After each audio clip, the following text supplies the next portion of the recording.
November 22nd, 1963, a motorcade moves through the streets of Dallas. Crowds everywhere waving, cheering, climbing onto rooftops and fire escapes just to catch a glimpse of the president and his wife. Then a sound cuts through the noise. A gunshot. One man reacts before anyone else even understands what's happening. He sprints from the car behind, throws himself onto the trunk of a moving vehicle, and climbs toward the president and first lady, trying to shield them with his own body. He is too late to save the president, but in that instant he may have saved the first lady's life. His name is Clint Hill. And for the next 50 years he barely spoke about what happened in that car. Not to reporters, not to friends, barely even to his own family. He carried it alone, the image burned into his mind, replaying over and over like a film that never stopped running. A quiet guilt that grew heavier with every year of silence. A guilt that at one point nearly cost him his own life. Decades later, an old man finally said the words out loud, not for fame, not for sympathy, but because he believed it might help someone else who was suffering the same way, alone, in silence. What really happened in those 6 seconds, and in the 50 years after them? Before Dallas, Clint Hill was just another agent. Born in North Dakota, given up for adoption as a baby, raised by a family who loved him. He studied history in college, served as an Army counterintelligence agent, and in 1958 he joined the Secret Service. A young man with a steady job, no idea history was about to swallow him whole. He started on President Eisenhower's detail. Eisenhower barely knew his name, but then everything changed. John F. Kennedy took office, and Hill was assigned to protect the new First Lady Jacqueline Kennedy. This was different. The Kennedys treated their agents like people, not furniture. The president knew their names, asked about their families, stopped to talk. For a working agent, that kind of respect was almost unheard of. Hill and Jacqueline Kennedy grew close.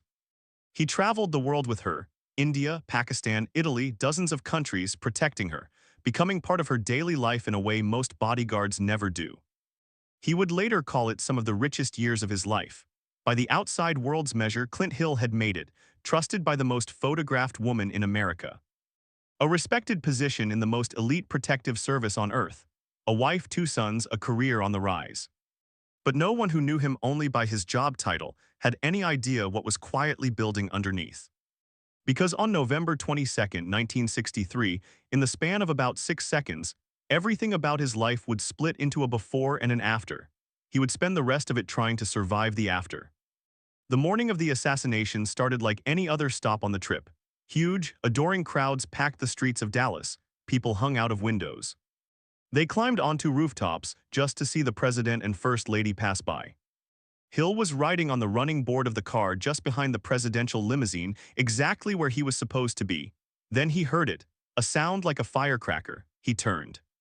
He saw the president's movement change, a hand rising toward his neck, his body beginning to slump. And in that instant, something in Hill took over completely. He didn't think, he ran.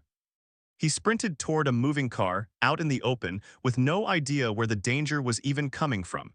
He reached for a small handrail on the back of the limousine. And just as his hand closed around it, a second shot rang out. One that sounded, he would later say, nothing like the first. He was almost there. Almost in position to do the one thing he was trained to do, but almost wasn't enough. And what happened in the next half-second would haunt him for the rest of his life. He made it onto the trunk just as the fatal shot struck the president. In an instant, everything he understood about his job, about his purpose, collapsed. There was nothing left to save. He climbed over the trunk and pushed Jacqueline Kennedy back down into her seat, covering her and the president with his own body as the car raced toward the hospital. The world saw a hero.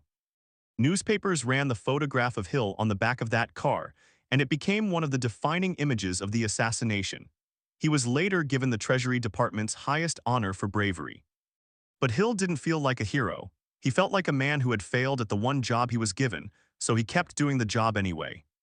He stayed on Jacqueline Kennedy's detail through the funeral, at her personal request, standing beside her through some of the darkest days of her life.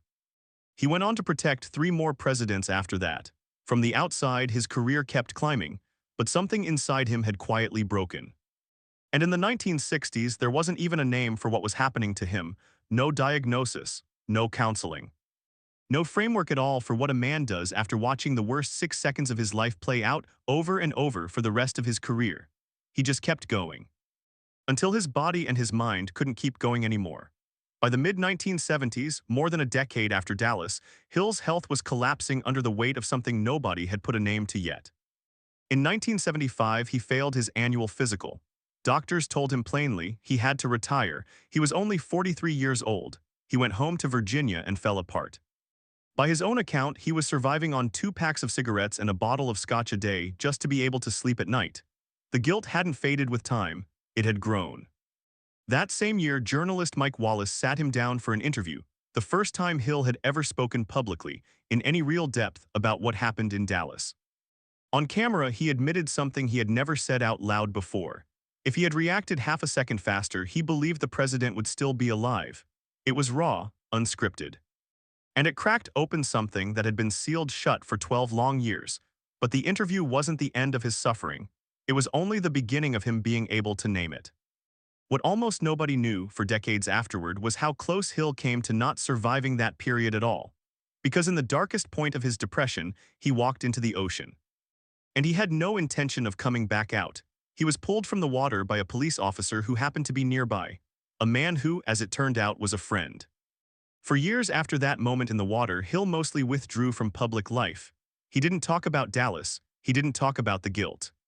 He carried it the way an entire generation of men were taught to carry things, silently and alone.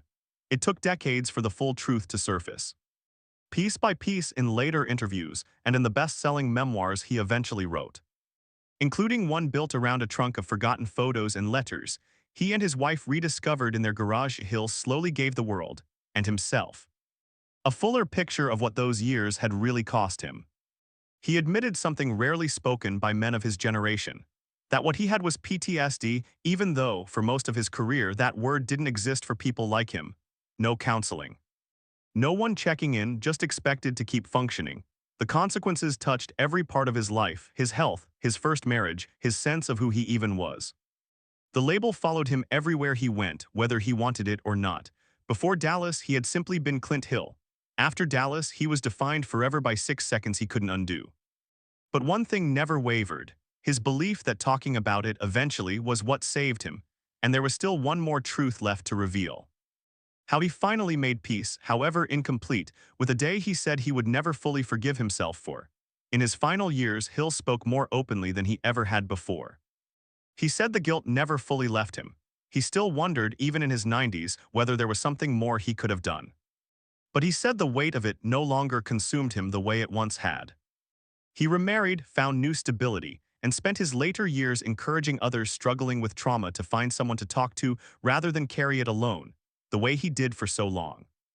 Clint Hill died in February 2025 at the age of 93.